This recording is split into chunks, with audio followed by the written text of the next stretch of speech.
Hello everyone, आज मैं एक और मोटिवेशनल स्टोरी के साथ आपके पास आई हूँ। मकड़ी, चींटी और जाला। एक मकड़ी थी। उसने आराम से रहने के लिए एक शानदार जाल बनाने का विचार किया और सोचा कि इस जाल में खूब कीड़े मक्खियाँ फंसेंगी और मैं उसे आहार बनाऊंगी और मज़े से रहूंगी। उसने कमरे के एक कोने को पसंद किया और वहाँ जाल बनाना शुरू किया। कुछ देर बाद आधा जाल बुनकर तैयार हो गया। यह देखकर वह मकड़ी काफ़ी खुश हुई कि तभी अचानक उसकी नज़र एक बिल्ली पर पड़ी जो उसे देखकर हंस रही थी। मकड़ी को गुस्सा आ गया और वह बिल्ली से बोली, हंस क्यों रही हो?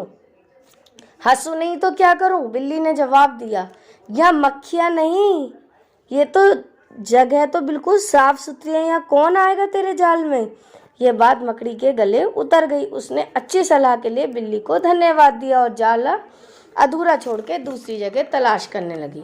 उसने इधर उधर देखा, उसे एक खिड़की नजर आई और फिर उसने जाला बनाना शुरू किया। कुछ देर तक वह जाला बुनती रही। तभी एक चिड़िया आई और मकड़ी का मजाक उड़ाते हुए बोली, अरे मकड़ी, तू भी कितनी बेवकूफ़ है। क्यों? मकड़ी ने पूछा।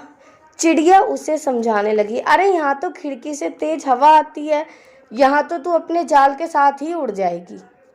मकड़ी को चिड़िया की बात ठीक लगी और वह वहाँ भी जाला अधूरा बना छोड़कर सोचने लगी, अब कहाँ जाला बनाया जाए।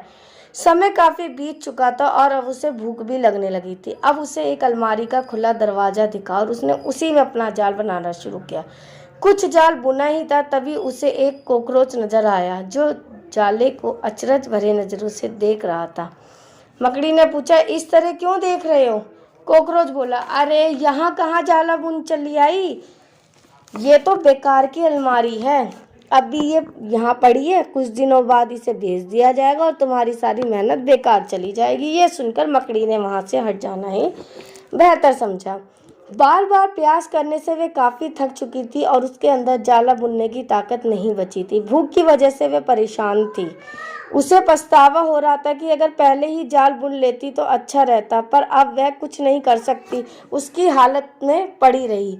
जब मकड़ी को लगा कि अब कुछ नहीं हो सकता तो उसने पास से गुजर रही चींटी से मदद करने का आग्रह किया। चींटी बोली, मैं बहुत देर से तुम्हें देख रही थी, तुम बार बार अपना काम शुरू करती हो, दूसरों के कहने पर उसे अधूरा छोड़ देती हो और जो लोग ऐसा करते हैं उनकी यही हालत होती है। और ऐसा कहते हुए वह अपने रास्ते चली गई और मकड़ी पछताती हुई निडर पड़ रही। दोस्तों, हमारी ज़िंदगी में भी कई बार कुछ ऐसा ही होता है। हम कोई काम स्टार्ट करते हुए शुरू में तो हम उस काम के लिए बड़े उत्साहित रहते हैं, पर लोगों की कमेंट्स की वजह से उत्साह कम होने लगता है और हम अपने काम बीच में छोड़ देते हैं। और जब बाद में पता चलता है कि हम अपनी सफलता कितने नज़दीक थे, तो बाद में पछतावा के अलावा कुछ नहीं रहता। Thank you.